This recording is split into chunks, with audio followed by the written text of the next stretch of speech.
Get him, Daddy. There we go. All right, here comes. Get excited, everybody. At the end of the show, we got our British accent special. Oh, God. That thing's going to be about 20 minutes long, right? Do we have time? It's all Phillips. Do we need to? I think it's all Phillips, and maybe you doing a little bit of kind of Thurston Howell-like uppity British guys. Yeah, good. I have no idea. I didn't listen, but we're going to find out today a little bit later. But first, this show starts in 3, 2, 1. It is a new thing. It is a washing cream. You wash your face with it.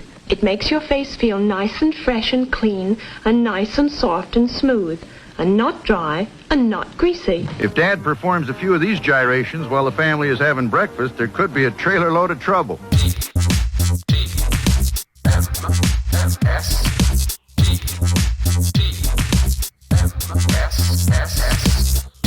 The Morning Stream. Oh, the new health and fitness section? I'm not sure, but I'll find out if I could use your phone.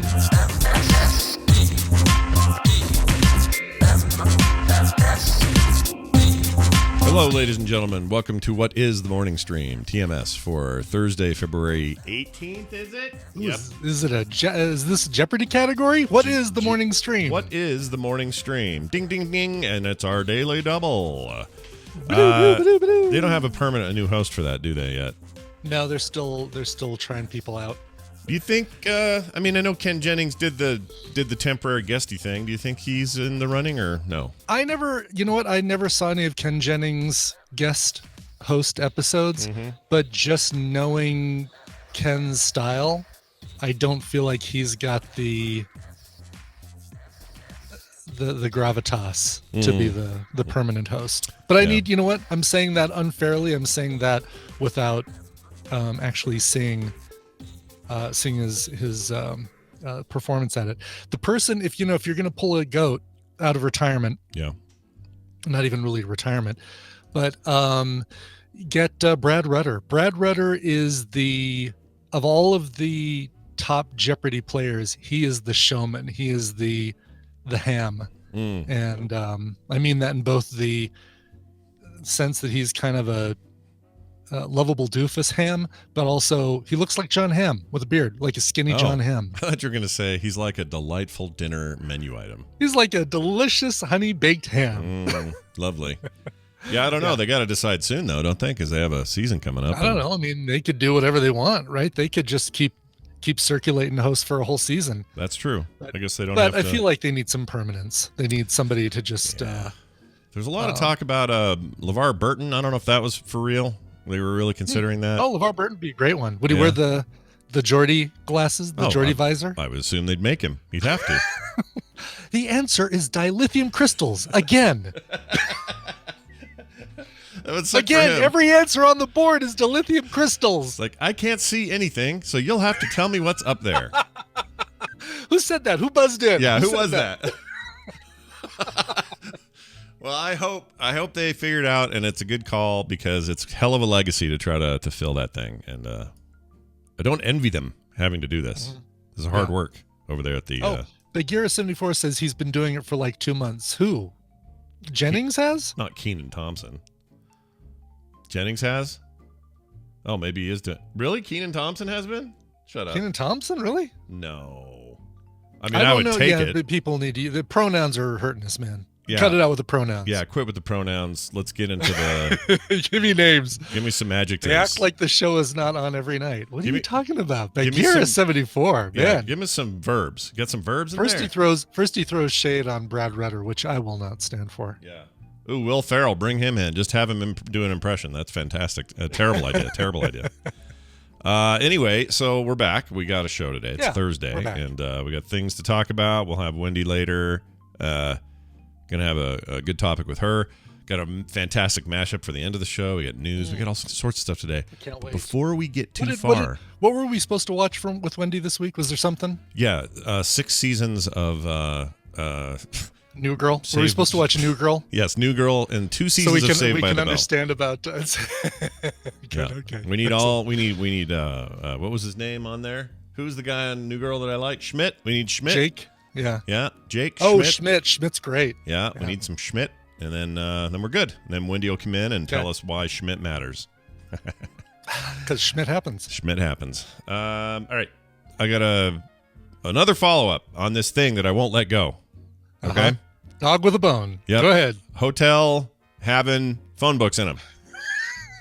I've come to the conclusion and have fully admitted it is a dying breed if it exists at all. Like I'm with you. Okay. We called that hotel. I'm not on that. So this is a slow dance in the end zone. This isn't like a happy dance in the end zone. This is a wistful twirling. Yeah, we have realized we've spelled chefs instead of chiefs is what I'm saying. And okay, all right, great googly moogly. Yeah, right. And it's fine. It's so funny how that commercial stuck with everyone for so long. Totally. Well, I loved Great Googly Moogly back when Zappa said it in Nanook Eats the Yellow Snow. What's the name of that song? Don't watch out where the Huskies going. Don't you eat that yellow snow. That's the song, but I can't remember the name. Nanook. I think it's just Nanook Eats It. Oh, something like that. Yeah. I don't know. Or Nanook of the North. Is that the name of the song? I know it's, but basically the middle of that song, right before it goes into St. Alfonso's pancake breakfast, he says, "Great Googly Moogly." Oh, that's right. Oh, okay. Now I can hear it. Now that you do it. All right. Well, anyway, so please continue. Alan Morrison wrote in, and this is a listener to the show. He says, "Hey Scott, I'm an essential worker that travels several times a month for my work, even during the pandemic. And tonight, as I got comfortable in my hotel room, that I'm not allowed to leave except to go to work, I opened the desk drawer to find the local phone book right next to the Gideon Bible."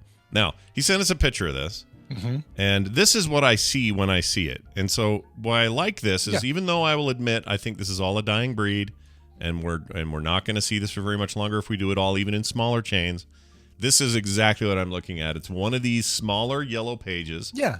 Literally called yellow pages down there at the bottom, sitting next to the Bible in that drawer with your menu and your other business and your whatnot. That's my memory of every hotel I've ever been in. Clearly, I've overstated that, but this gives me some closure here. This right here. Good. Oh, thank God. Yeah.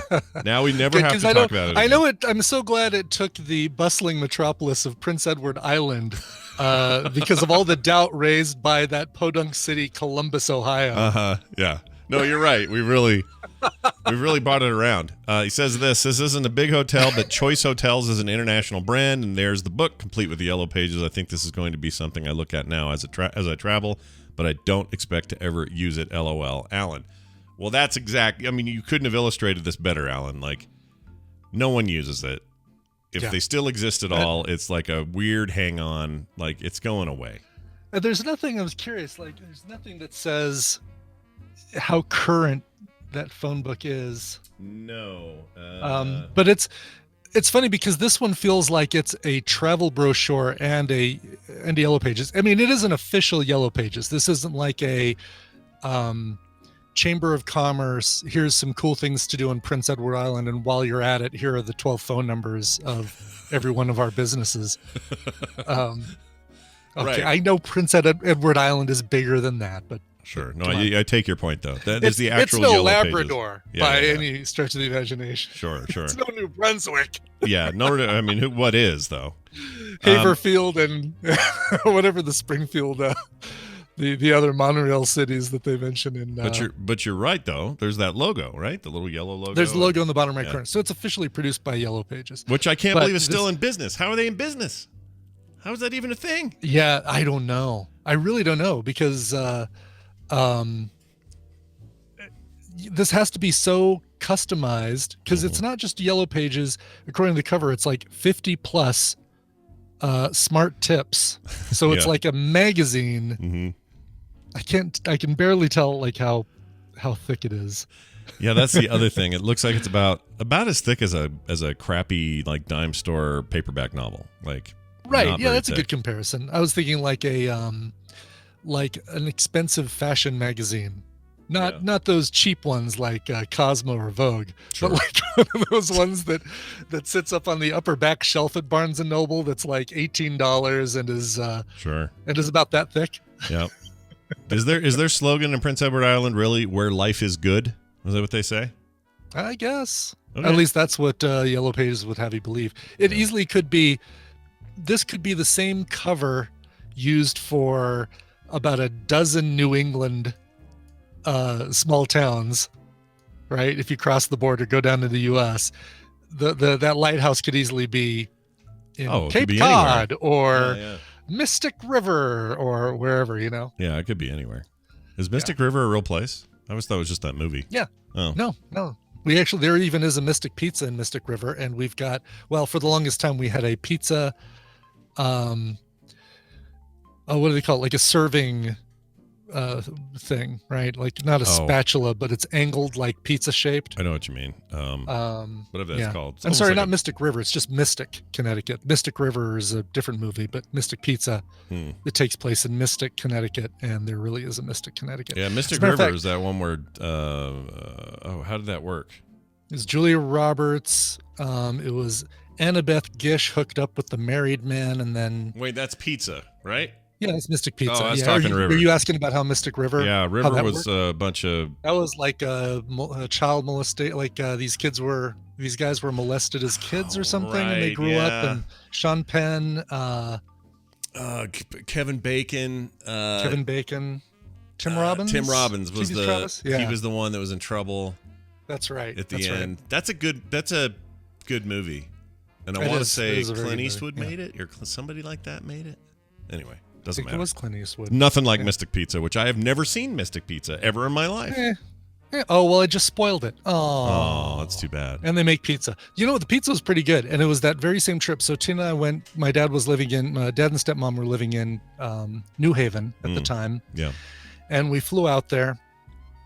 And they were both working when we arrived. So they basically set us up with a key and then said, yeah, when you take the taxi to the house, help yourself to the car and you can go and check out, go out to Mystic and do this, do that. So we went out to Mystic, Connecticut. We looked around. We said, oh, this is really exciting. We were done in about 15 minutes. And then we went to the local theater where we saw the brand new movie, The Matrix. Oh, wow.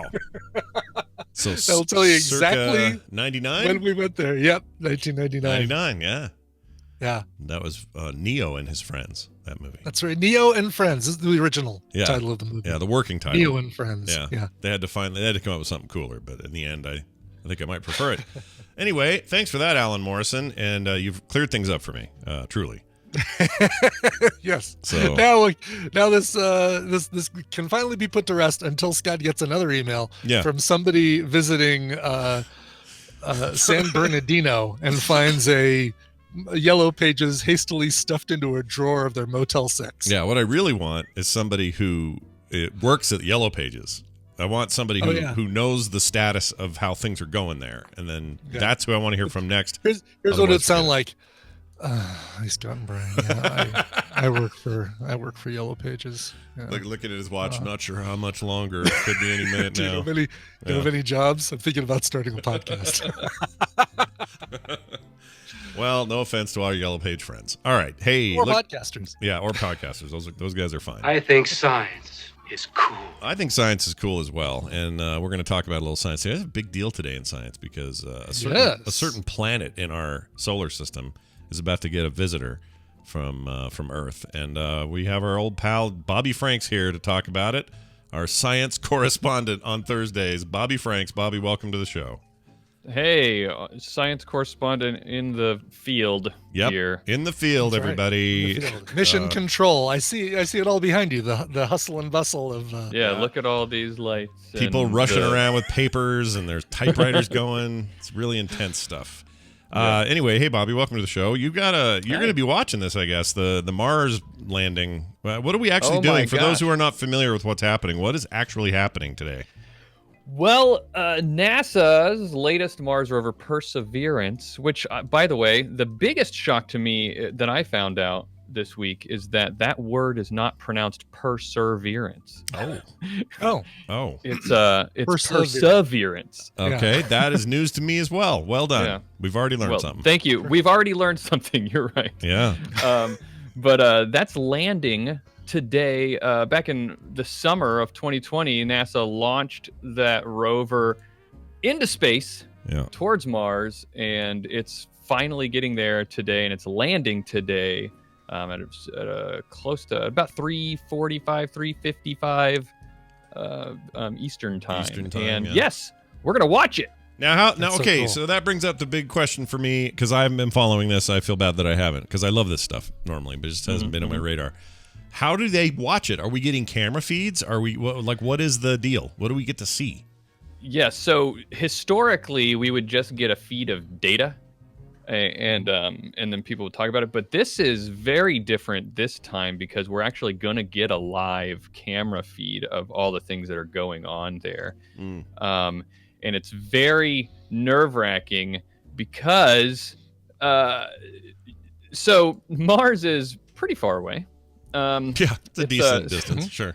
It's 12 light minutes away. That means light takes 12 minutes to get from where Mars is now to us. And many things travel at the speed of light. Most importantly, also the signals that you would use to control the rover. So that's important, because once the rover hits Mars's atmosphere, it's only 7 minutes until it gets to the ground. Hopefully safely.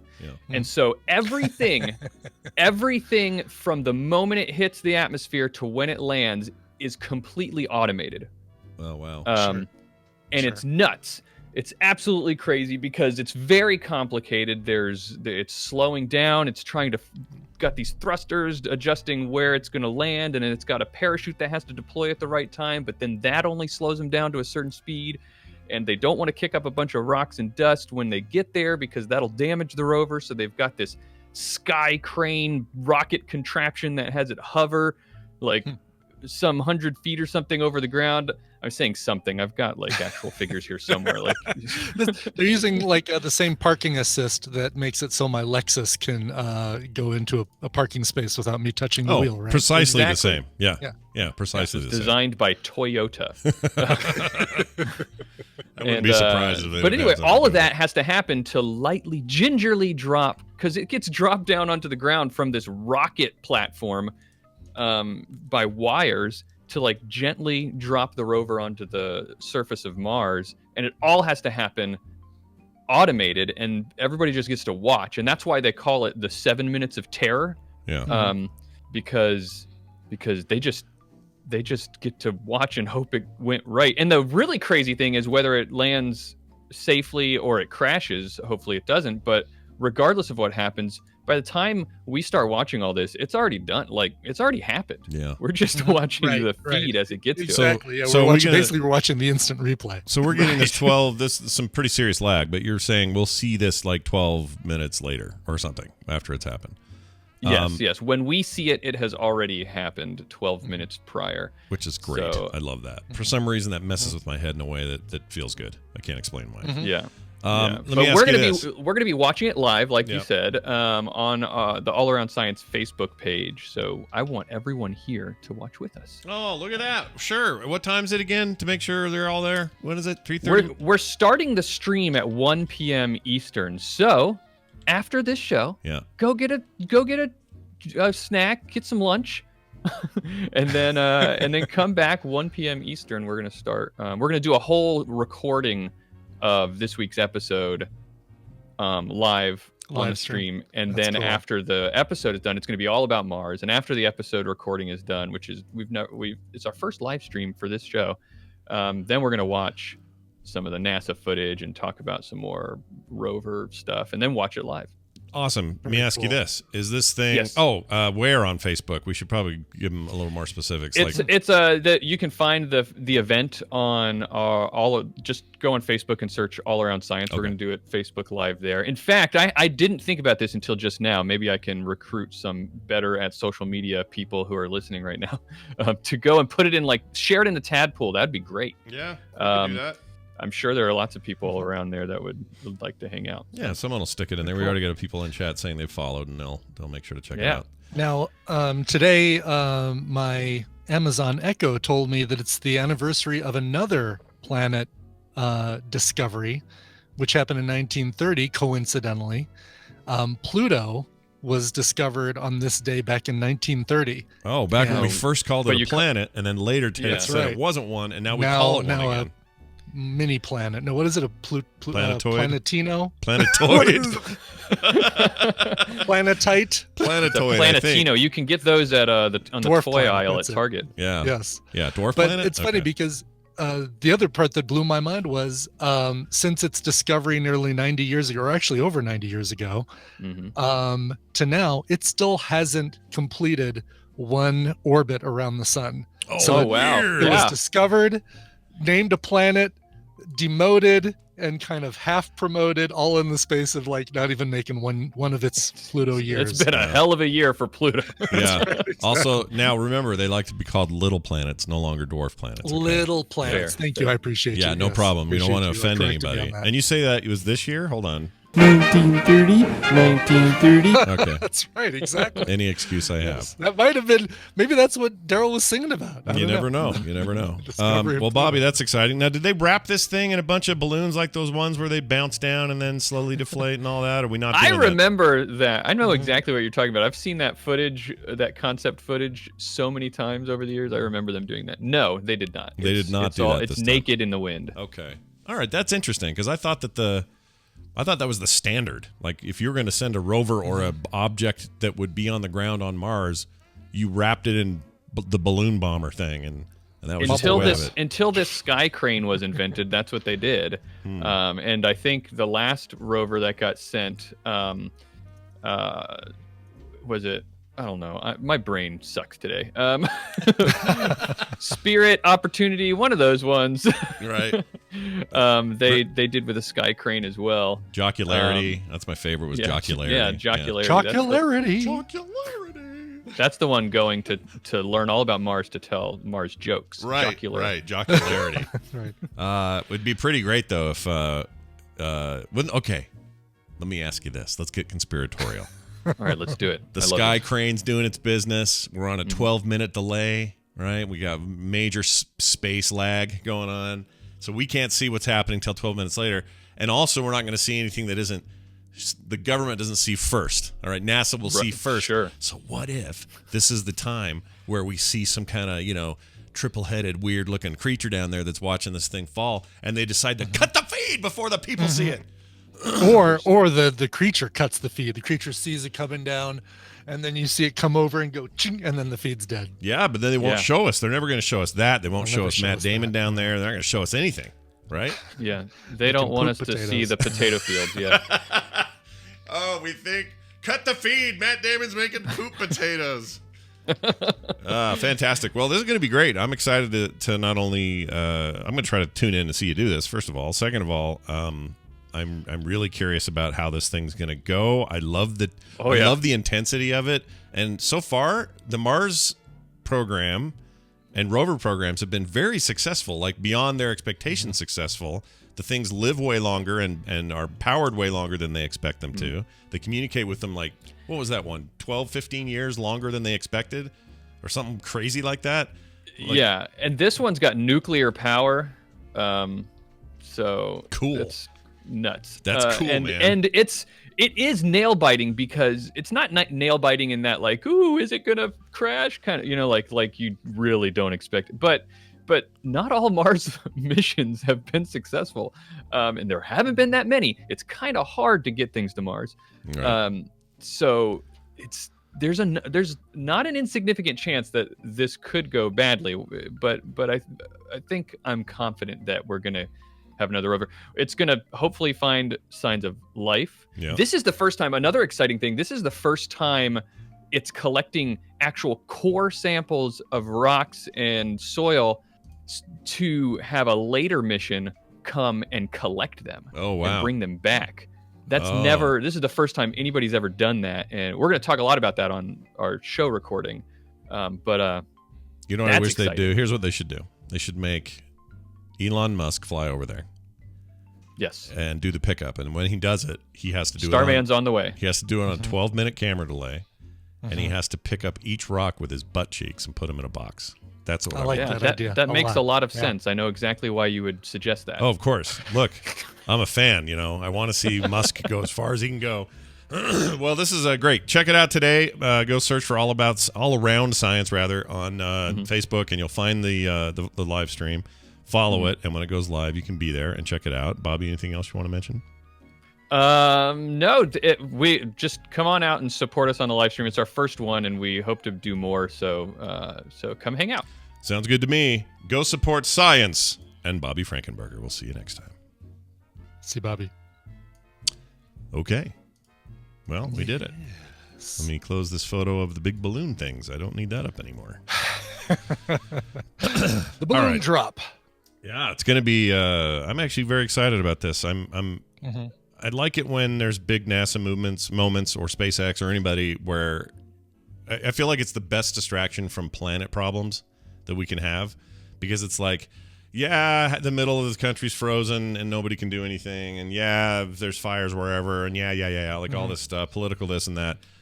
But for just a second, we get to go, oh yeah, we're just this small blue dot. We got other things out there. Let's go do cool, like, exploratory things. I wish we did more of that. Some people would say, well, we shouldn't bother with that. We got our own problems. Yeah, but you got to reach, man. We're humans. You got to reach out. Exactly. I'm not opposed to the Space Force. I think it needs a better name, but I feel like we need attention to the outside, thinking outside our globe, outside our little blue dot. Yeah, but aren't those guys they're just military though, right? Space Force? Yeah, I mean, I want more. Yeah, exactly. Maybe Space Force isn't the right thing. I want more exploration, more leaving the Earth and finding out what else might be out there. Yes. I guess I'm not looking at blowing aliens up if they happen to swing by and say, "Hey, what's going on?" But get him. Yeah. Pew pew pew. All right. Let's get to the news today, and begins with this little transition. Time to do the news, brought to you by Coverville. While you're watching the stream of Perseverance landing, maybe you want to listen to some music at the same time. Today's a great day to do it. Celebrate the birthday of Ian Brown, lead singer of the Stone Roses. Look, these guys put out an album that's considered by some music magazines as the greatest 90s post new wave Britpop album, Stone Roses. So you'll hear a lot of covers from their Second Coming album, also some stuff from their first album, I think it was self-titled. It's also the 50th anniversary of Carole King's Tapestry, and if you can't imagine those albums not being as diametrically opposed as they are, when you paint with the same colors of cover songs, they all seem to fit together. So one set of Tapestry, a couple sets of Stone Roses, all of this today, 1 p.m. Mountain Time at twitch.tv/Coverville. Quick and question. Go ahead. Yeah. No, I was just going to say this. I think I figured out the streaming thing, although it's broken. Now you probably have you've got the little box, right? Or do you have a card that's in your computer? To capture. Oh no, you're using with the Mac. You're using with the M1, so you've got the little HD60. Yes, I use that to capture game stuff when I need it. And I can use that on PC or Mac. Either one works. Right. And you've probably got the Plus, correct? HD60 Plus. I think I do. Or S Plus. Is that the difference? The Plus is. That's the difference. Yeah, I did a little research online. You have to go through a lot of hoops to get it working. So basically, what I'm going to be doing is pulling it up in Game Center or Game Capture, and then pulling that window into Streamlabs. But I do have a Plus on order, so if somebody with a PC who wants to do some streaming wants to buy this HD60, email me. We'll talk. Let Brian know. It still works. Yeah. It works great, and if you don't have the Mac Silicon needs like I do, then it's a great streaming box. A lovely device. It is. Anyway, so twitch.tv/Coverville today at 1 p.m. Mountain Time. Very nice. All right, let's do this story that we should all be aware of. TikTokers are always they're almost worse than YouTubers now with their trends, and so they go, hey, there's a new trend where we stuff an entire elephant up our butts. Let's all try it or whatever. And then they fail and and then they move on to another trend. Well, there's a new one, the full face hot wax trend. Has TikTok now prompting warnings to anybody who wants to try this. So they show this softened resin-covered subject's face, their mouth, their neck, partially penetrated their eyes, ears, and nose, rather, before they're being removed. A barber posted some of the most watched examples and says it's beneficial. This is good for your skin, blah, blah, blah. So this is a thing. Chat, we have some pictures here. The BBC. I mean, okay, so like those little pore, they've got those Biore pore cleanser pads that you stick on and then pull off. Yeah. That seems okay, but this is friggin' hot wax. This isn't like, it's like the difference between a Post-it and duct tape. Yeah, I agree. I think it's a little, look at that. I'm looking at these photos and it's horrible. God. I don't want to do this to myself. No. It looks horrendous. Also, look, they've got, pretty sure they have some of that up their nose. I've done the hot wax in the nose thing before. Yeah, have you? That was a horrendous mistake. My sister-in-law was saying, you should do this. And I'm like, I don't want to do it. She's like, I'll do it for you. I'll just pull it out. You'll never know. And I have video of this somewhere, but she went to yank it out, and it didn't work. And it hurt. Oh, that's like when the electric chair doesn't fully kill the prisoner. Yes! It's cruel and unusual, but it's like... Yes! It's no half measures on that business. Yeah, that's either you do it. Yeah, great comparison. If you're gonna do it, you gotta do it. And if it doesn't work, what are you doing? Well, anyway, but the British Association of Dermatologists says this is bad. Also, that's their nickname, bad. British Association of the British Association of Dermatologists. Yeah, they're bad. Anyway, they said to attempt to wax inside your nose and ears is not recommended. The UK-based skin specialist said they also raised safety concerns about the risk of obstructing breathing. And one expert suggested TikTok should add a warning. And they do this a lot. TikTok will add like a little thing at the bottom that'll say, like that's a fail video, and it'll say this sort of thing causes bodily injury or whatever. They do this all the time. Or if there's somebody does a post about election results, they'll have a link and a thing at the bottom saying more information about the United States 2020 election results or something. So they do this all the time. I wouldn't be surprised if they did it here or started deleting videos. But here's one of the reasons. At least this is what my doctor told me. It says don't get the nose wax, ear wax things. There's a reason you got little hairs in those holes. Yes. It's protection of like dust and things like that particulates that go through the air. Yes. Viruses, including like filter. I'm not saying you're going to not get coronavirus because of your nose hairs, but you're going to lose at least one layer of protection if you don't have your freaking nose hairs. And I know there are people who are going, well, I'm doing up face selfies and I need to have a perfect nose Just hole. get a little trimmer, a little Panasonic $10 trimmer, and then clears that thing out and doesn't get rid of all of it, just gets rid of the offending extra half inch that don't need. That's right. Is TikTok really, could TikTok, let's get the old conspiracy hat on. Oh, could TikTok be something that was created by the government to control population by maybe creating fads that kill a certain dumb percentage of people and well, maybe that's the Chinese government's way of doing it, whereas our version is already YouTube, right? Tide Pods and all that. So maybe social media video is designed to do that. TikTok. There we go. Okay, that's it. I figured it out. Yep. Excellent. We're gonna thin that herd. Thin that herd, baby. All right. What else was I gonna read about this? Oh, TikTok teens. I gotta tell you something funny. So this little goatee I got going these days. Prior to this, I had a lot of growth on the sides and stuff, and that's why I ended up with the goatee. It was almost a joke. And Kim's like, "Oh, I like it. You should keep it." So I kept it. But I was shaving the sides first, and man, if you haven't shaved in a while, if you've let things go for a bit, you haven't noticed just how much ear hair you got going. Because when I got rid of this, I looked in the mirror and I'm like, "Oh my gosh, I'm like Uncle Jack levels of ear hair going," and I had to go in there with like a freaking full-on head shaver thing and just get into there and get it out. It's the time to braid this? Oh my god. Yeah. So what I'm saying is don't do that. The wax thing I'm saying. Don't do that. Yeah. Just trim. Don't do it. Trim. We like you to trim. We don't want you to. I don't look like Colonel Sanders. Why does everyone keep saying that? I do not look like Colonel Sanders. Do I? Is it these glasses? I'm wearing the horn rims. They're throwing people off. Here, I'm taking these off. I don't want to be the chicken king. Take a nice, tender, juicy chicken. I don't want to look like him. That was not the goal. That was not my intent.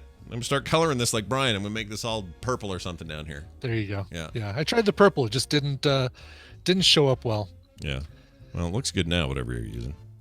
Yeah, it's funny. I haven't done it in about a week, so this is all coasting. Nice. Do it for a little while, like you're going uphill, and then on the downside, you just coast for a little while. Is it that stuff you have to remind me? Is it you put it in and then it's just shampoo? Yeah, it's just okay. a. So it's just a wash. It's called Color Retain or something like that. Even though it's not really retaining, it's adding color, and you just got to be careful. You got to do it with the palm of your hand, so that because if you use your fingertips, your fingernails start turning black. Which is fine if you're goth, it's great. Yeah, Goth people usually don't have gray beards. No. Is there a version of goth now today even? Are there kids that are just like all black and chains and sure. stuff? Yeah. Tina and I saw somebody over the weekend. We were driving somewhere and I said, "Oh, look, it's Lydia. She's finally broken away from hanging out with Beetlejuice." She looked, and I said, and she actually looks great. Like I said, that's such a cool look. I wasn't goth shaming, but she totally looked like Lydia from Beetlejuice. Do they all still do that dance they do where it's like they all get underneath the underpass and just There's one video of them doing that underpass karate chop video thing, and yes, the answer. Okay, is the answer is yes. That's because that's what I've done. I've boiled it all. That's all I visualized too. I can't help it. But okay. Oh yeah, actually, TVZ Gone. That's a good point. Just announced today or yesterday, Tim Burton is working on a direct-to-streaming series about Wednesday from Wednesday Addams. Oh no way. Animated or live action or what? Live action, I believe. That's a good question. There's a Beetlejuice 2 happening as well. He's busy right now. Is there really? Yeah. Beetlejuice 2. And Tim Burton's involved with the Beetlejuice 2? Yeah, directing it. Let's see. Written by David Katzenberg, Seth Grahame-Smith, and hadn't heard about Tim that. Burton. That's cool. But we don't have a date yet.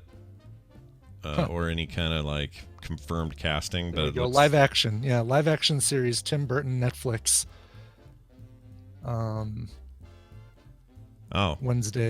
Wednesday show. Johnny Depp's reportedly had talks with Tim Burton about his Addams Family spin-off role. Huh. Maybe we end up with Johnny Depp on a TV show. That'd be fun. Not since 21 Jump Street. Not since 21 Jump Street, yeah. Been a while. Anyway, the point is, what was the point? I have no point. I'm moving on now. Okay. All right. Nestle. Nestle, they got the chocolate and the whatnot?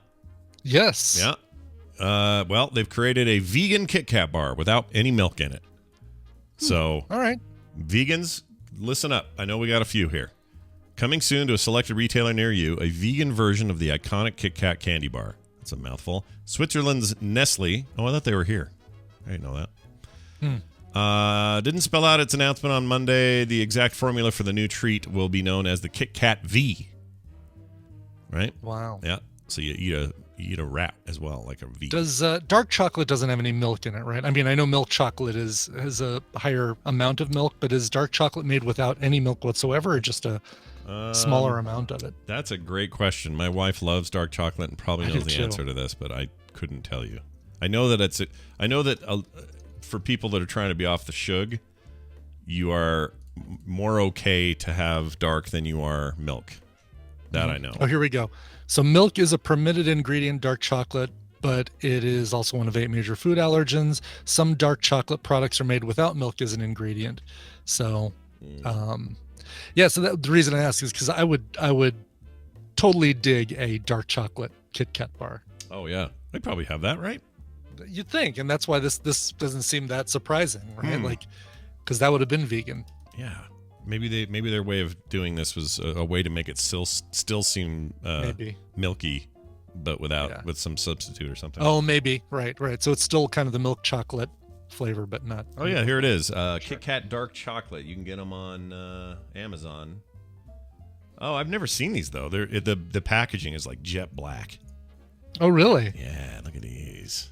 All right, I'm looking. If you do a search on Amazon. Oh yeah, look at that. That looks like the. Oh yeah, that's definitely the Japanese. Well, that second bag is Japanese with the Japanese writing on it. KitKat dark chocolate wafer candy Valentine's Day 1.5. Japanese KitKat is so much better than. I know. What are they even doing over there? Yeah, I don't know.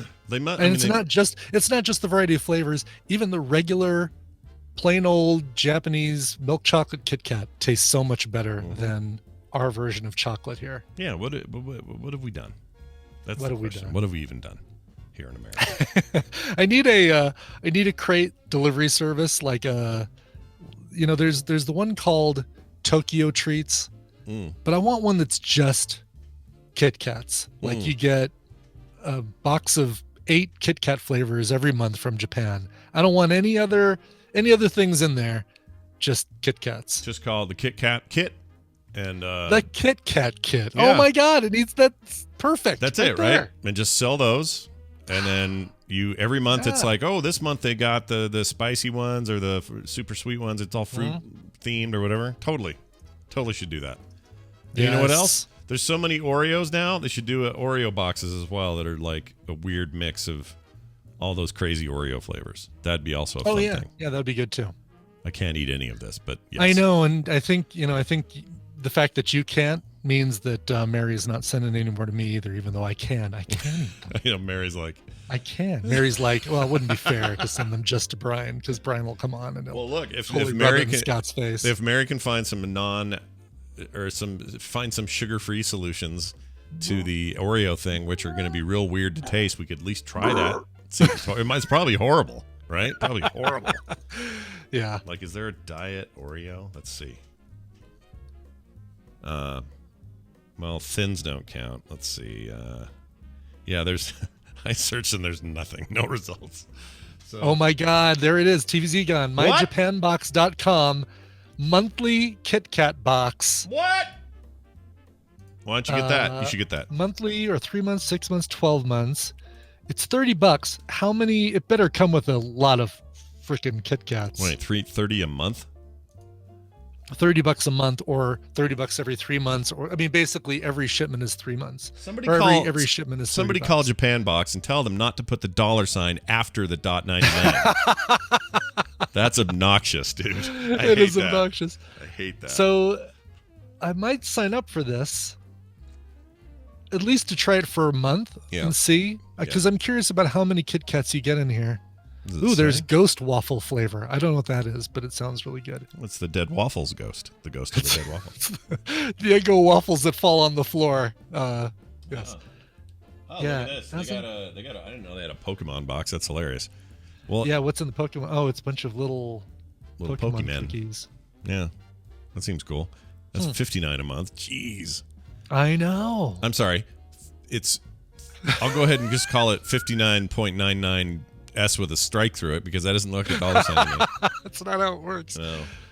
Oh, these are candies and things like Pikachu candy and trinkets and crap. Yeah. Okay. Yeah. See, this is the thing. Oh, here we go. Monthly, 3 months, 6 months, 12 months plans available. We also have here we go. Telly Zarel. In the box, you can find products from Japan selected by our team with new and different content every month. Will they ever send you some porn? This one's not the Kit Kat. This one doesn't explain the Kit Kat box, though. They ever send you some manga porn in there? Manga pornography? Let me get the manga porn box, please. Yes. Send me. You know what? I'm gonna try this for a month. I promise I'll remember to turn it off. Yeah. And cancel it before I get a second shipment. I promise I will. I swear that I will never forget. I swear that I will only get 1 box of these. Yeah, you get the hentai pack, right? Oh, God.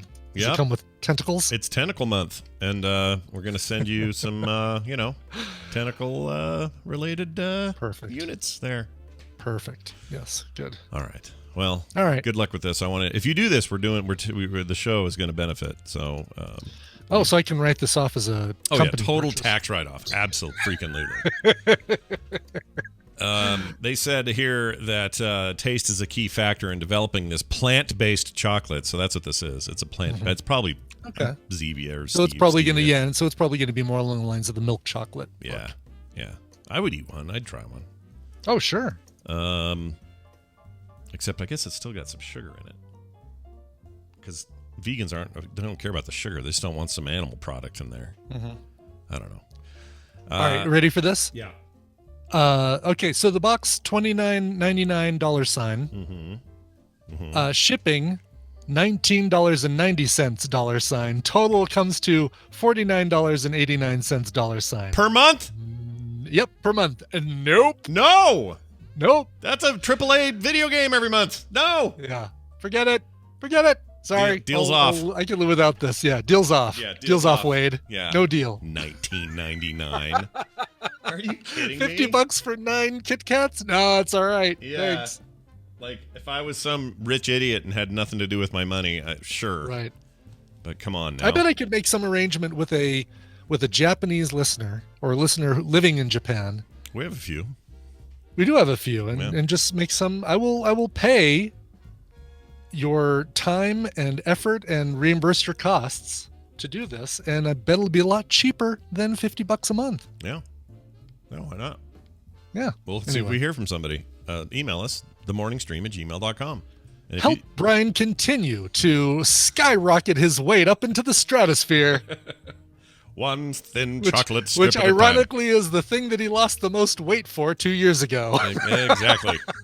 Well, now you got room. Look at it that way. Positive. I got room, exactly, yes. All right. We're going to take a break. When we come back, my sister, the therapist, professional and otherwise, Wendy Dunford, will be here. We're going to talk about being pent up. We'll explain what that means when she gets here. So that'll happen shortly, and we got to play a song before we can do that. So, Brian, you're in charge of that. What do we have? Yeah, this is cool. This is an alt pop artist named Sly Boy featuring Maggie Miles. This is a brand new song and video that came out today. He is based in Nashville. And if you do check out the video for this, the song is called Dead. If you check out the video for this, it's creepy and weird and David Lynchy, and you don't quite know what's going on in it. But if you don't check out the video, the song actually has a lot of that in it itself. It sets up that really cool, mysterious atmosphere. Again, the song is called Dead. It's Sly Boy featuring Maggie Miles. In the dull and commonplace occurrences of day-to-day living, one thing stands out as a completely unique experience. The deep armhole is not only smart, it's comfortable too.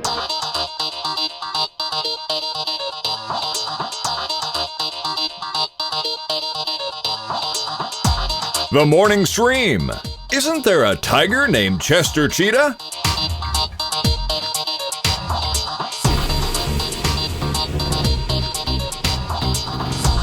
All right. We're back, everybody. We've arrived. We're back. Back where we were before. And it feels good. All right. We're going to get Wendy in. We're going to get that done. And she's not online, so that's a little concerning, but that doesn't mean anything. Sometimes Discord says somebody's on and not. Mm-hmm. Don't you worry. Wendy with an I will be here shortly.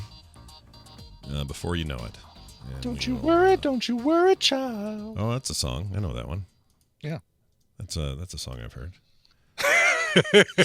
I can't think of who does it or what it's from. I can't either. All of a sudden, it's not Chemical Brothers, is there? No.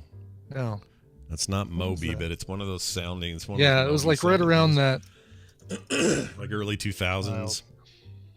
Something like that. Swedish House Mafia featuring John Martin. No wonder I couldn't remember.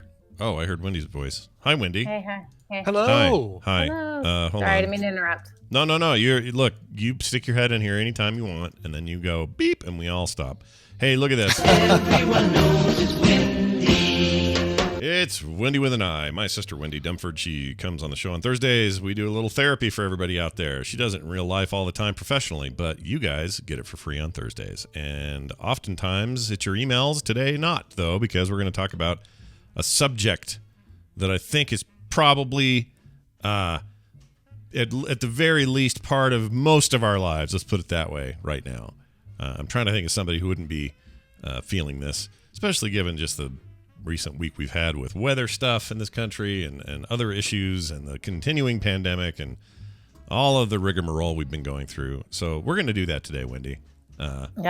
Let's talk about it. So last night you said to me we should talk about the baggage we're all carrying around with us right now. Is one way of putting it. In fact, your exact words were, hold on, the collective and individual grief we are all carrying around with us, including all the varieties of ways that burnout / exhaustion / grief show up. I think that's a grand idea. Now, I'm going to ask you a question to start off with, though. Is one place that we carry that around a lot is in the middle of the night when we can't frickin' sleep because, gosh dang it, I can't sleep lately at all. Like to save my life. Yeah, it's horrible. So is that a place? Is all my stress I'm carrying around, is it just laying there in the bed with me? Is that what's going on? Yeah. Okay, great. Well, that's it, everybody. We'll see you next week. Problem solved. Thanks for being here. Problem solved. Where can people find you? Yeah. I can help just like that. I mean, okay. So let's back up a little. So I got a friend in Houston who is drinking water out of her bathtub that she fortunately filled up and is running out of water and heat. And I think just got some power. So that's good. Yeah. And I think, okay. It's just not okay. It's not okay to live like this right now, right? Right. Yeah. Especially the build on it. I think there was a meme that was like, hey, remember when we used to read the book Series of Unfortunate Events? And now that's just our life. It's a series of unfortunate events. Yeah. And so what I want to get to is that, okay, so her parent will come back on and she'll move on with her life. And that's that. And people might say, whoa, that was terrible. Or, oh. And that could be true of anything anyone's gone through in the last year, all the way to the experience of, so those who have lost loved ones to COVID or for any other reason, we have grief in that sense where I think there's a bit more understanding from folks maybe that, hey, you shouldn't quite be okay because you just lost someone. And though, in good old American fashion style, you should definitely be back to work in 2 weeks. You know what I mean? We don't have any built-in societal space or paid leave or stuff like that in any kind of acknowledgement of not grief in a systematic as something way, right? Longer than a weekend. Right. Yeah. It's like we don't have it in a systematic way. We have it in spotty ways. Like you may work for a company who has a personal, the CEO has a personal belief that it's important to give his employees the space they need or whatever that is. But it's that one case, and literally the building next to him is a taskmaster who doesn't care what his employees think, and they better be there or you're fired. Like it's a shotgun approach to that kind of stuff that we have. So then you've got, I'm glad you brought that up because I think you then have the culture of maybe your workplace, the culture of your family of origin, or the culture of your community, how they grieve is by extension how you grieve because that's what's modeled to you or that's what's allowable or, whatever. And so from all the way from a death to my friend's drinking her bathtub water, there is stuff that is really hard that people have gone through and we're not sure what to do with it. And so we're going to talk about two things today. One, what to do with it. And two, how it's showing up in sort of mysterious ways. So let's start with that. How does grief, unresolved, unprocessed grief for the loss of all the many, many, many things people have lost or are missing or are longing to have again or whatever it might be, right? Which could be just basic seeing someone's face when you go out to someplace. You know what I mean? Like just some really, really basic things. How do you guys, I want to hear what you think. So Scott, you already gave one of your ideas, right? Of it shows up in the middle of the night, but how else does this kind of unresolved collective grief as well as individual grief, how does that sort of show up? Oh man. Well, okay. So here's an example. For me, okay, I can't speak for anybody else. So I'll just speak for me. I don't think I've ever truly dealt with dad dying very well. We've talked about this before in other contexts, but I don't think I've ever actually faced it. And so since the day he died, which came suddenly, without warning, and too early, I've had multiple times, maybe even a week since then, and he died in 2000. It's been a long time. Yeah. Oh my gosh, been 21 years. Okay, that's crazy.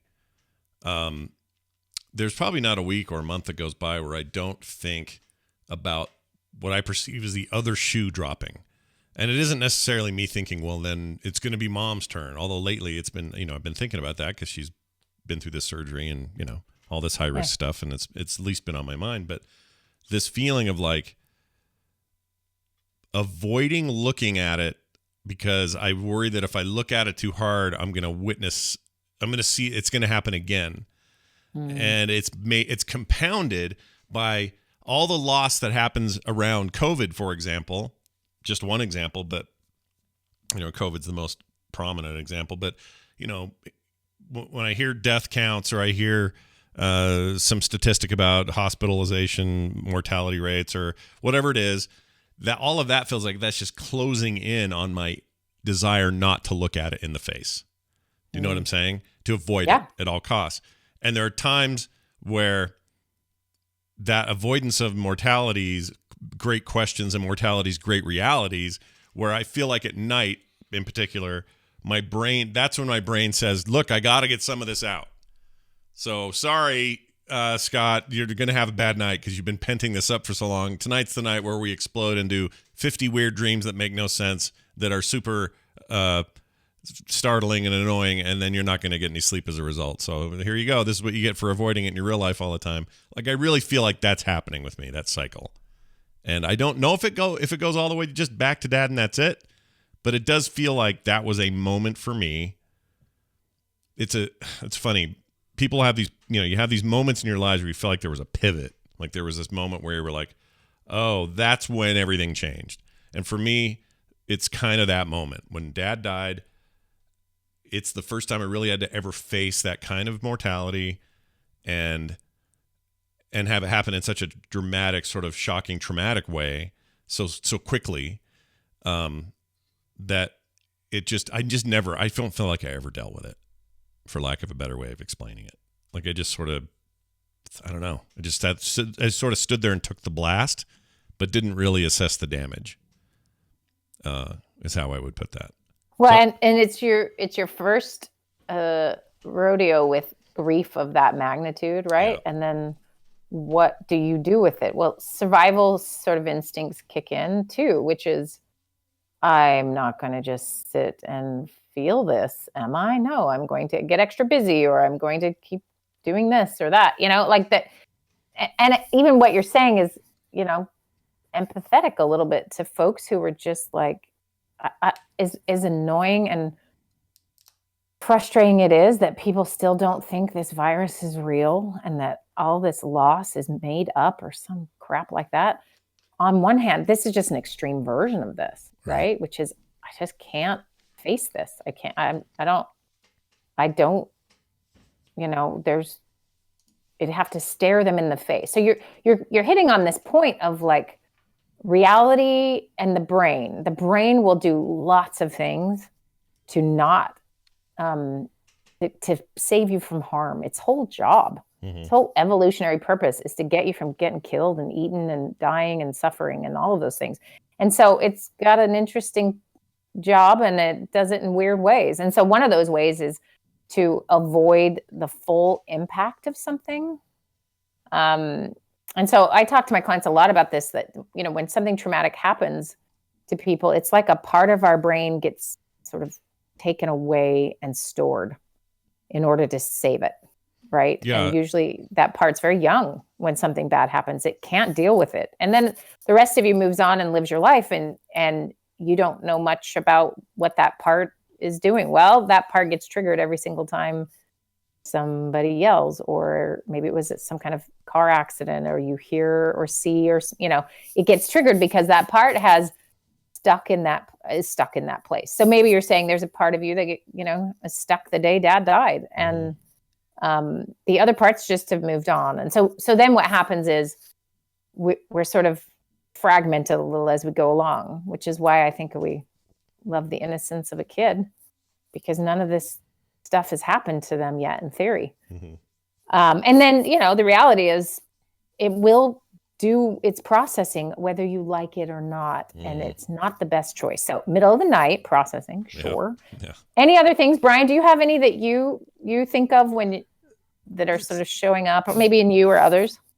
Yeah, I mean, for me, it's kind of the same as Scott. It's restlessness or not being able to fully sleep at night.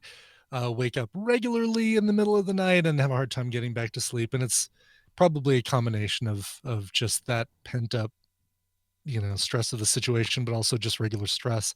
And there's probably an overall restlessness, not just when I'm sleeping, but I have this need to just want to get out, even if I'm just going through the drive-through and getting some food, just getting out of the house for whatever reason. Yeah. So that's pretty regular. I don't feel like I'm more irritable. Well, certainly not more irritable than I normally am.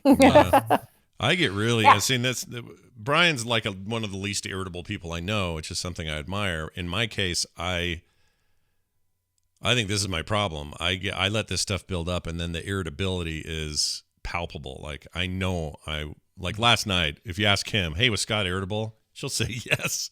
I was totally irritable, and I was annoying before bed, which probably didn't help for me to have a decent night. And it wasn't even I didn't have a good reason. Like other than I'm internalizing a lot of stuff. Like I have friends and some family in Texas right and now. parts of the country that are suffering right now. I have friends who are in have COVID. Like there's all these things add up after a while, and my way of dealing with it is just sort of stewing on it sometimes, right? Or my outlet is this show sometimes. Like this is where we let some of this stuff fly, and a lot of times we do it with humor. Sometimes that's helpful. Sometimes it's not. But like here on Thursdays, sometimes that's a great outlet for this sort of thing.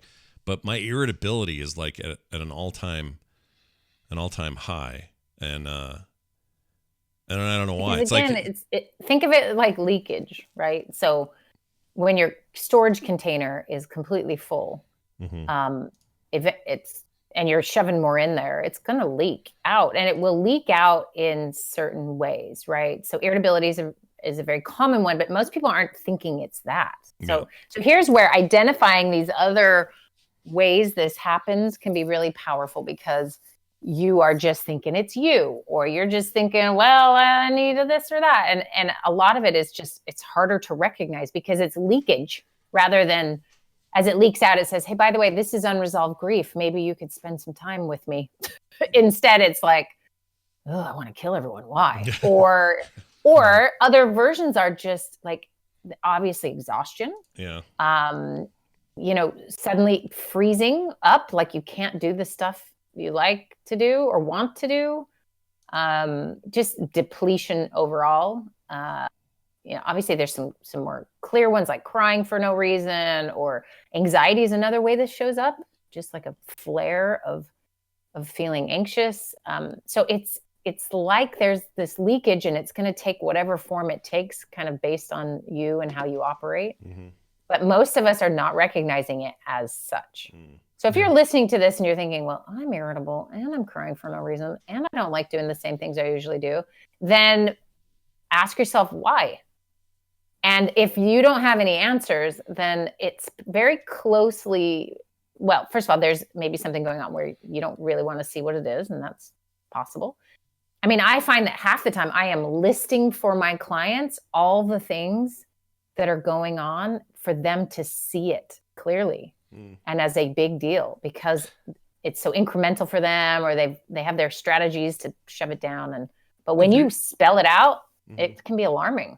Are you finding that they're not recognizing it themselves, like that you have to describe these things and they're like, oh yeah, I guess that is, yeah, I'm having that problem too. Yeah, that's kind of an issue right now. Yeah, absolutely. And I feel like every person I talk to, I stop and just go, so how much of the pandemic are you feeling? And they're like, oh, I'm not worried about that right now. I'm like, really? Okay. So let's talk about all these other things. And then we add an elephant on top of all of those other things, right? It's in every mix, because society is not the same. Some things you could kind of just not think about are things that now you run into and are stressors in maybe different ways. And everyone's fuse is pretty short. So let's say we all have an interaction with Scott and he's irritable. He just transferred that to the next person, right? So there's another way this is happening. Thanks a lot, right? Scott. Thanks. Yeah, contagious.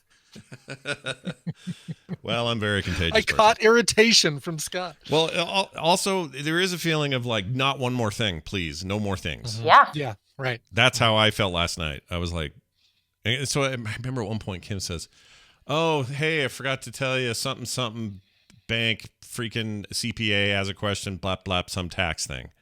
And I went, oh my gosh, dude, freaking one more thing on my pile. Really? We're just going to jam this in here? This giant ball that's about ready to pop as it is. We're just going to put one more thing in. And then, I wasn't saying that to her, but that's how it made me feel. And it was minor. It was like, oh, he got a digit off on your EIN number from your W-9s or something. We just need to give him the regular number or whatever it was. It's like, no big deal. Piece of cake, takes me less than 30 seconds. But it felt like one more thing. And it almost was like, it doesn't matter how big that one more thing is. You could say, the dog exploded, or you could say, we need your latest W-9 number. Either way, it's one more thing.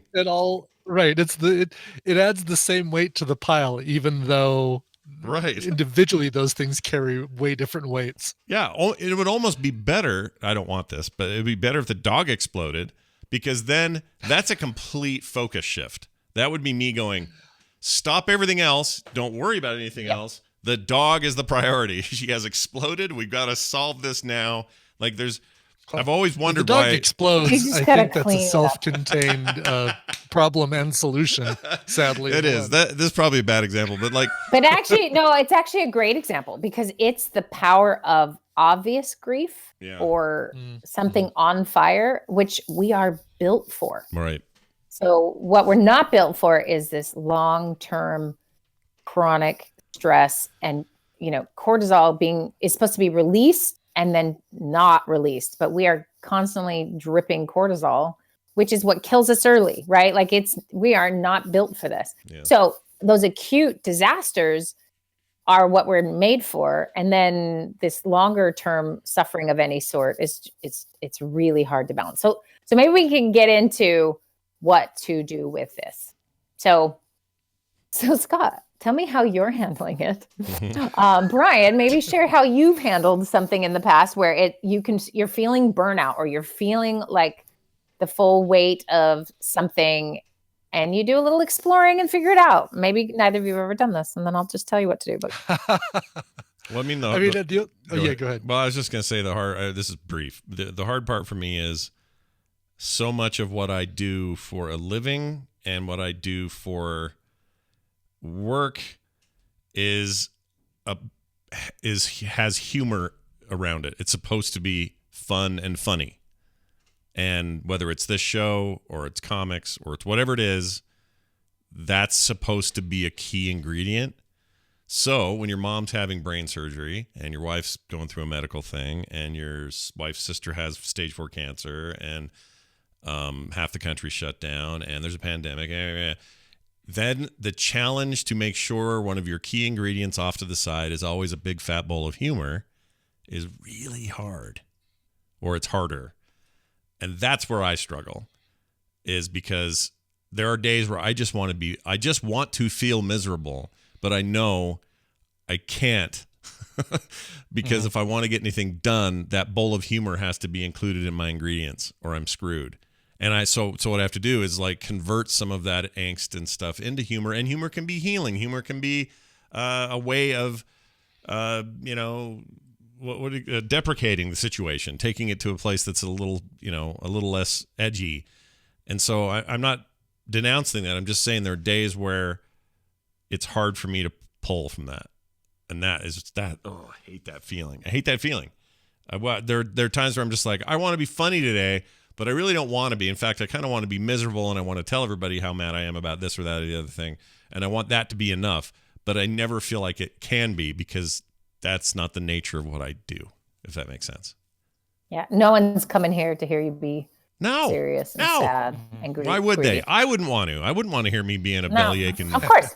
Right? Of course, which is the challenge, right? And take any job, whatever is expected of you all the time, then feels like this same problem, right? So maybe your job is to be serious all the time, and you're not allowed to not be serious or something, right? So it can go in any direction, and whatever that thing that can be helpful and healing, there's always the flip side to it, that it's the cloak or this that will suffocate other things too, right? Like you can use humor that will mean you just bury grief forever, right? And so you have to be careful of that. But yeah, okay. But there are other times, I should say, where when I come on this show in particular, I may be thinking I'm going to have a really rotten day.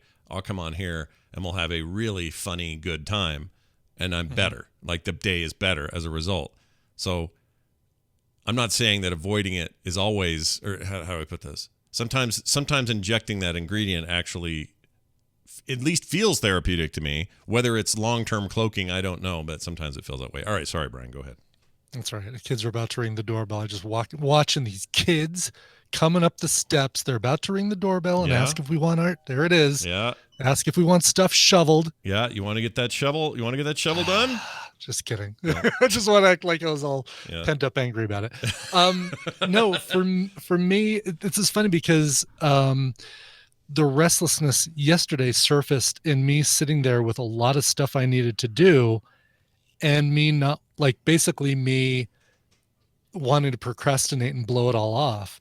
And so it took, it's basically kind of like when you're stressed out, just kind of doing I'm going to write everything down that needs to be done. So I have a list. And if I've got something that I can focus on that's tangible and say 1, 2, 3, done, that takes my mind off of any other pent up stress or anything like that. It's like it refocuses it at something else. All right. Good job, both of you. You both just described dude ways of handling everything.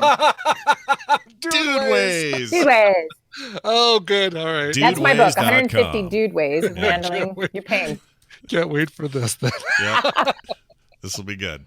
No, those are not valid. It's just, do they actually do they meet any of the grieving needs? No. Do they solve the problem? You're saying they don't? You're saying they don't? No. I think they don't. I think and then we're not looking for problem solved. That's what if I just drink a beer? Does that solve it? Is that a non-dude way of solving the problem? That's a perfect dude way of solving the problem. No, it's not gendered either, but dude's a good word. Okay, so here's the thing. It's the accomplishment, do something, move into another space to, it's like trying to just do more. It's trying to cram in more. Am I wrong? No, you're right. No, because that's what I accomplished is I did more and I took my mind off of things. Yeah. Okay. So here's the solution. And this is what's so hard, is that it is unappealing, right? I'm trying to sell. It's like trying to sell the, I don't know, like the actual hard thing that helps us, not the easy, quick, fast thing, right? Mm-hmm. And people do struggle with this, of course. But what if you gave yourself a minute? That's kind of why I was excited about us watching In and of Itself together and discussing it, is because there's some catharsis that came from something that different. I think we get a lot of good mojo from watching things and engaging in things, right? Like that's why it's so appealing. But I don't know, to kind of crack open the egg at least Scott, maybe you were describing it that way, that it gave you a window to cry about some things. Mm-hmm. Yeah, I mean, I will. No, I'm just thinking about it. If I'm watching that show, I was trying to think. In fact, while we were watching it, what a show! I sound like a Utah guy. When I watched that presentation, Sorry, this is the thing we do in Utah. My dad grew up calling movies shows, so it'd be like, "What did you think of Star Wars?" "Oh, it was a great show," he'd say. Anyway, that's why I said that. While I'm watching that, still I can't stop. I had this question in my head that popped in that says, would I be reacting to this so emotionally if I wasn't feeling all this pent up stuff about division in this country and people's inability to see each other for who you are, or unwillingness to accept you for who you are, or whatever, that stuff. I sort of asked myself that question, and I'm pretty sure I would have always thought this was cool, and I would have always been somewhat affected by it. But I think that blew me out at the end, especially because of where we're at with stuff. That's what got me. And I think it's why it's resonating in general. I could be wrong, but I think that's why, people really like it. So yeah, I think the answer to your question is, I think I would have reacted to it in an emotional way prior to this, but not nearly as intensely as I did, given the moment we're in, or the moment that's I'm an in. example of a leak that was given a spout, right? Like it needs to come out, and there is something that sort of motivated it to come out in a quicker way, right? Rather than, oh, I'm feeling crappy. And again, the key here is that we have these symptoms. A lot of us can relate to these different symptoms. Like, I think one way this shows up for me is like, I will not have seen my kids all day because they're all online school, or one kid is finally back in school and I'm working all day. And then when we see each other, my intention is just like, let's play a game or cook together. And then I want to kill him the second I start talking to him. And I think, this cannot be good. Like, what is this? And it has more to do with, I am so depleted that the theory of being present and happy with them is not possible because I'm depleted. And so that's showing, and then that can spiral into, well, I'm doing a terrible job, or whatever, and now we're off to the races, when it's not really about those things. It's more about managing this emotional leakage myself, and not expecting my kids to magically create a place where I'm going to have fun, because they can't do that. But so what it would look like in practicality is to actually create a space for you to feel some of this stuff. So for example, and that's why the show gave it was sort of a catalyst for a little of that. It would look something like doing this on purpose. So if anybody's listened to this show for 10 years, you've heard me say this at least once or twice, which is to schedule some time to grieve.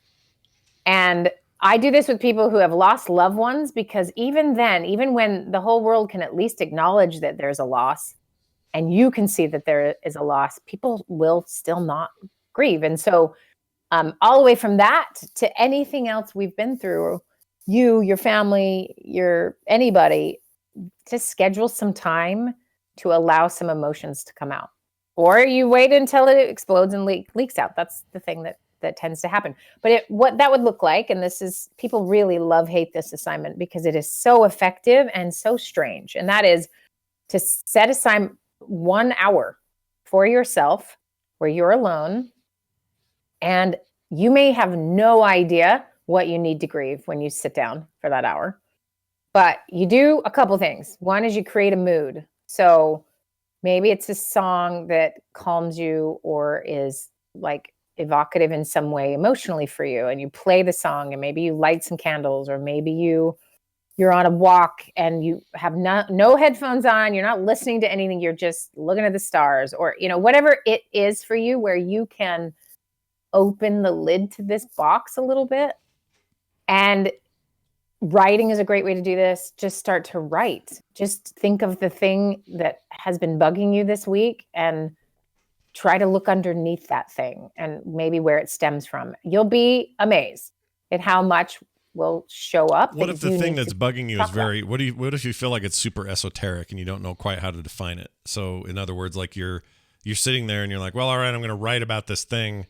But the thing you're writing about is, why do I feel existential anxiety about something I can't quite define? Like, you know what I mean? If that makes any sense? Because I hit that a lot. Like, where I'm like, well, I don't know what I'm even mad at here. I don't even know what I'm frustrated or nervous about. Like, I don't even know. And so yeah, absolutely. And I think either the obvious thing will show up. It's not obvious. It will become obvious, and it will show up, and you'll know, like, whoa, I didn't even realize I was so upset about that. Or what you could do is start with something small. So this is where existential dread is problematic in the tackling of it, right? Because it's so big. Right. So you just start small with maybe one question or one thought, and then recognize that this is not an intellectual exercise. This is what's tricky, is we're using your intellect to get you to start the emotional process, because what you've been doing is stuffing, managing, hiding from it, using all sorts of intellectual processes to keep your emotional stuff canned. Mm-hmm. And so now we're just inviting the can to open using an intellectual process, which is writing and thinking through your week and letting something out. And then we want emotion to take over. Now, there's maybe some of you who are like, oh, that'll never happen, because all of those thinking parts are so rigid, they stop it. And so writing is maybe just as good as you're going to get on that first time. But if you set aside an hour a week for just your emotional well-being and exploration and openness, it might just be that you just need to cry. Crying is incredibly therapeutic. And it's hard to cry in front of someone else. And usually you're only crying in front of someone else because you got to your very, very limit and then it spilled over. So it's more like this maintenance, emotional grieving session. And it may just be that you stop and go, what have I lost this past year? And you pick one small thing that you just kind of miss. So this is really weird. The other day I found, I came across, I don't have any idea why, but it was the Liverpool Street station in London in 2009. And it was a flash mob. And yeah, sure. I got so emotional watching it. What were they doing? They're dancing. Wow. If you've seen it, it's where they just all, like, a few people dance and then more people join in. And by the end, the entire floor is dancing perfectly in rhythm. And you only know the people not in the dance mob have their phones out. Everyone else who's acting confused suddenly joins in, Yeah. Anyway, I'm watching this and I am like, I'm blown away that all those people can be in the same place, And I'm just having this like moment where, and how humans coordinate and like create something lovely. And yes, flash mobs have gone away, and they started to get lame by the end, but like, what a interesting human behavior. And I just had this moment of like, oh, I kind of miss. Well, that's because they're doing the thing. They're doing exactly that thing that I was just describing that I felt like in and of itself was doing. Or as Nicole calls it, if and if when. Is that what she called it, Brian? If and only if. Yeah, if and only if. She could not get the name of it. Anyway, was that feeling of like, here is a, not coordinated, but here's this moment of like naked clarity and unusualness that's happening in the middle of a thing that is unusual and not normal, but also not traumatic and bad. It's like this moment of like, whoa, we're all doing a thing right now together, and it's massive and it's awesome.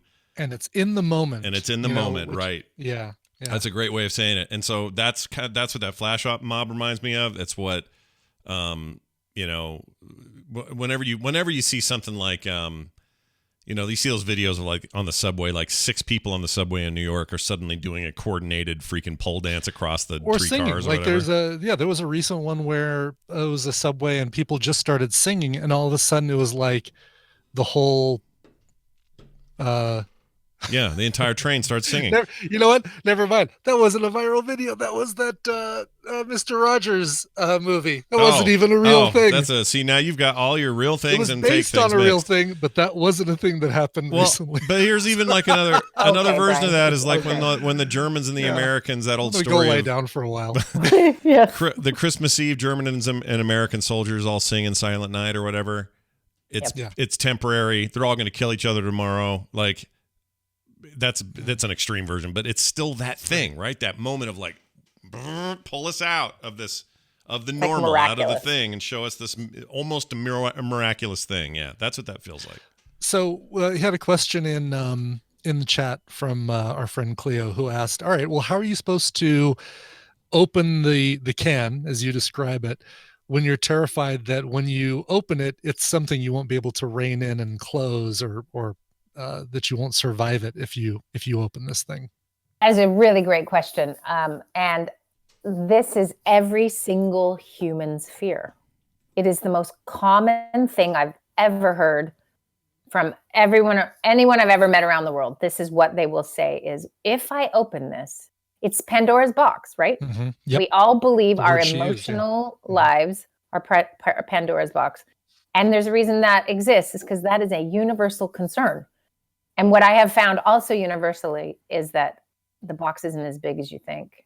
You have crammed it so full that it feels as if it's a bottomless pit, but it's not a bottomless pit. Now, that said, if we're talking your basics and you just open it a little, start to take some stuff out. It's like cleaning a closet. You take one thing out, figure out where it needs to go.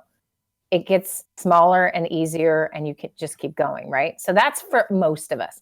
Now, if you're hearing this and you're just like, there's so much in there, there's no way to safely do that, then you need a therapist to help you do that.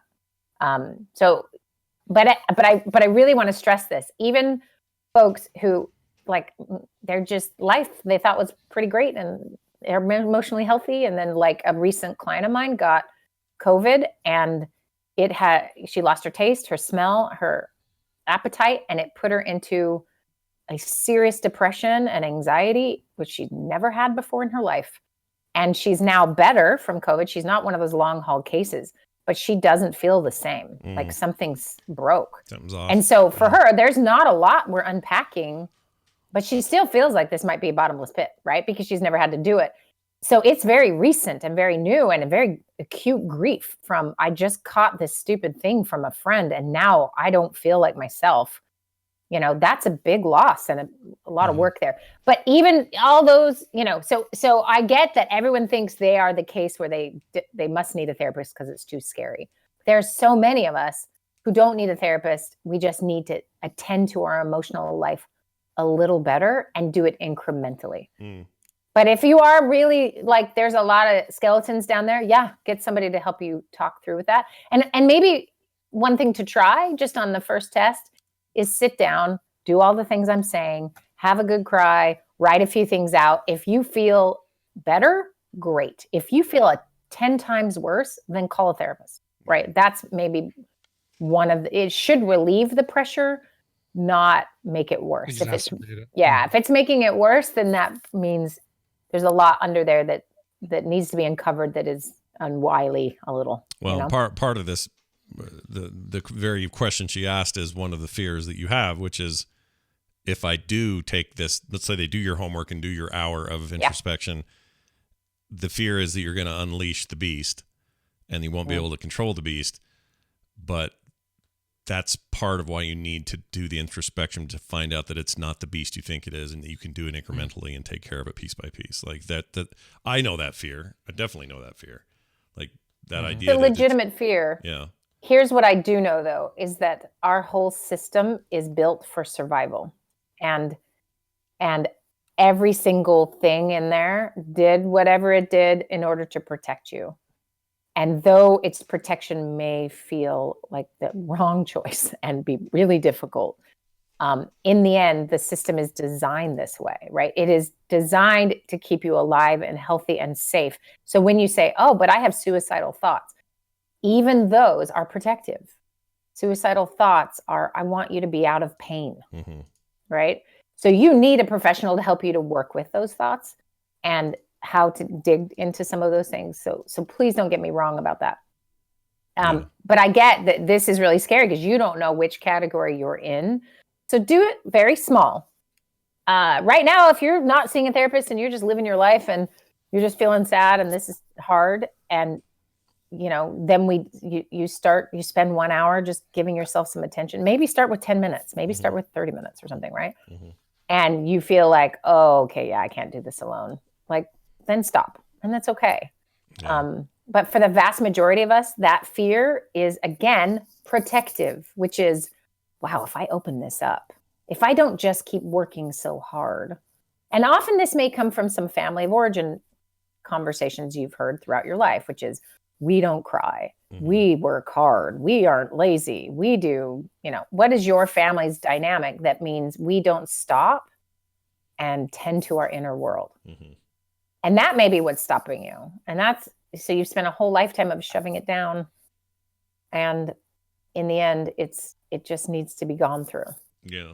Yeah. Well, I think that's a great question and a very common concern. Well, I'm going to try that hour thing. I think it sounds like, and I need to be doing that anyway, in just a minute to like get away from everything but those kinds of thoughts and not feel like I got to fill every minute with something productive and more importantly, not seeing that as not productive. Like it can be the most productive thing I do. So I like it. I like it a lot. And for free hotel room, we hope that was a long enough segment for you there, bud. Saw that too. We got Bob's in the chat room today going, this segment's too long.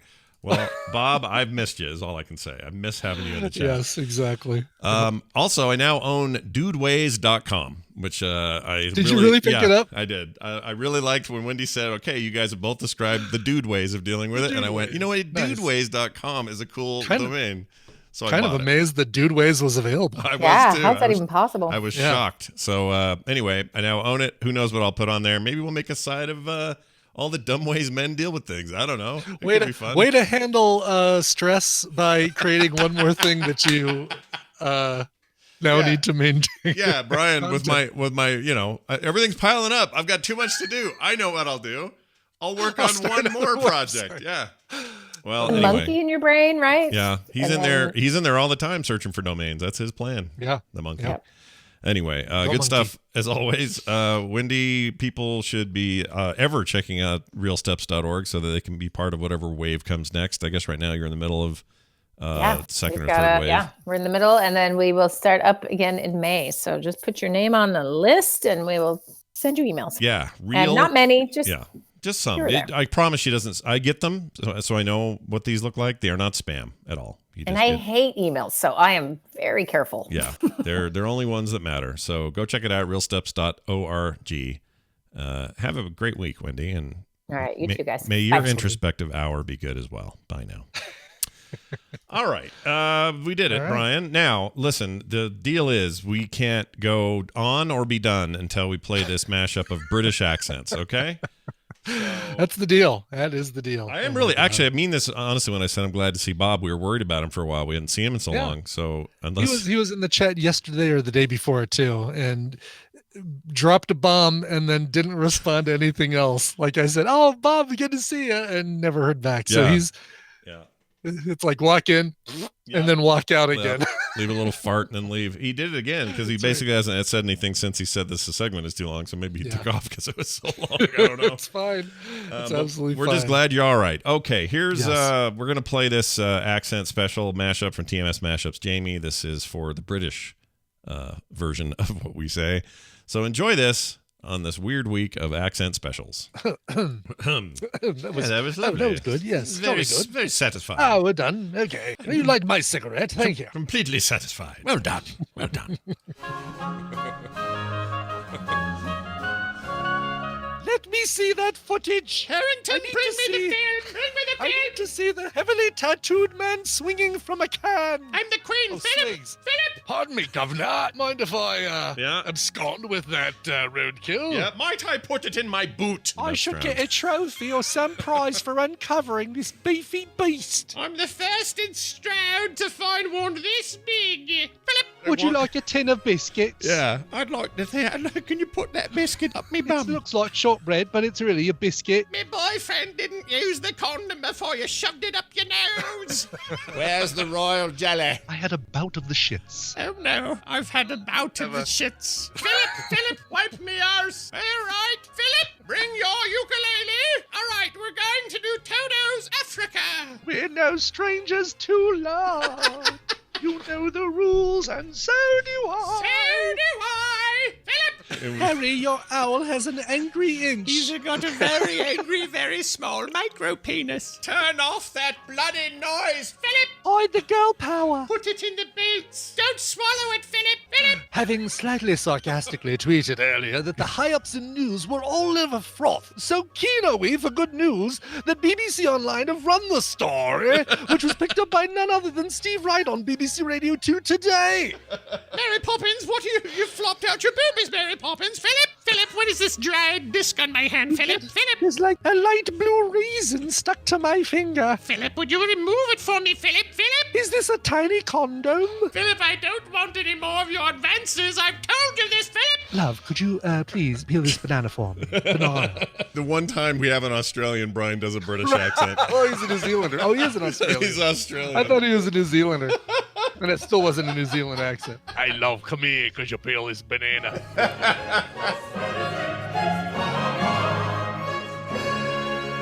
Oh, man. The best part of these are his choice of music are excellent. They're so perfect for these all week. Well done. So well done, TMS Mashups. Well done. Oh, my gosh. That was great. I do Philip way too often. I've learned that. Yeah. Yeah, a little too much. It's a go-to, though. It is a bit of my go-to. You're right. All right, that was great. Thank you for that. And now we're done. A reminder, though, that we do the PM. Oh, we don't do it this week because we got stuff. How are we doing this? That's right. Brian and I are going to figure something out. We don't know yet. We don't. Yeah, I mean, we'll talk offline about tomorrow's schedule and maybe do something quick before. You know? Yeah, we were thinking about morning possibly. We'll let you know. But okay. So BlizzCon line is happening for the next few days, 2 days. And so you're going to want to watch my Q&A on Saturday, watch the whole, we're going to do some live coverage tomorrow as well, but all this interferes with normal scheduling. So as a result, Brian and I'll figure it out and we'll let you know. But do check that stuff out. It should be fun. Lots of stuff happening. They didn't leak too much. That leak that happened, I read over it a little bit. It's really not that much. So plenty more to hear. There's more surprises to come, and not just in the other properties, but in World of Warcraft as well. Yes. That's what you're saying. Yeah, it'll be great. So all of that's happening all weekend. That means no film sack. That means no TMSPM, but we're going to try to maybe squeeze something into the AM, or at the very least, oh, you know what I just thought of? Sunday morning might be best for me. Maybe that. I could maybe do Sunday morning.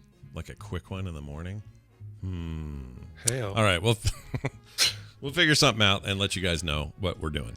In the meantime, head on over to frogpants.com/TMS. It's got links to everything, including our Patreon, which we'd love you to support. I just put up this month's new art for those who are at that level. We're going to ship it out to people this week. Let's see. I did an Among Us piece. It's called Suspect, and it's a dude, one of the Among Us guys, the pink one with bloody hands. He's very suspect at this point. He's very sus. So anyway, that's the art going out this month in both print and card form, as well as avatars. If you're like, wait, you can get all that? Yes, you can. Over at patreon.com/TMS. So go check it out. All right, Brian, we're done. Do you have a song? Okay. I do. Now, it's funny because this isn't a song that I would have chosen personally. I do tend to use I'm overruling the requester's choice and putting in something myself, but this time I'm not doing it. Adam Jaco wrote in and said, "Greetings, bacon and sausage." Sausage. I know I'm running late with my request, but I'm still too early to get a McFish sandwich. Anywho, my birthday is on February 18th, and seeing as I once again am stuck celebrating in quarantine with the rest of you weirdos, I was hoping I could make a song request. At one of the last live concerts I saw, remember those? The Smashing Pumpkins covered during their Shiny and Oh So Bright tour, played a great cover of David Bowie's Space Oddity. I'd love to hear that if you've got it. Otherwise, another Space Oddity cover would be terrific. Thanks, Adam Jaco, Jamadako on Twitter. Sausage. Yeah. Yeah, never fails to grow.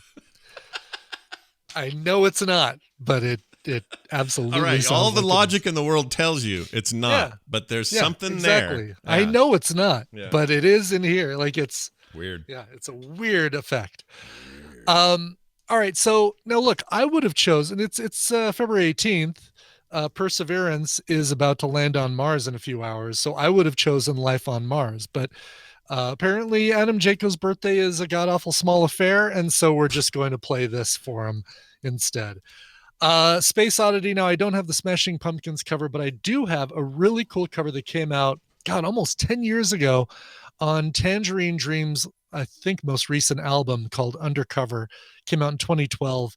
Here's Tangerine Dream. Yes, sex on a subway with their cover of David Bowie's Space Oddity. See you guys soon. This show is part of the Frog Pants Network. Frog Pants Network. Get more shows like this at frogpants.com. It's okay. Oh, well, good. It is. It's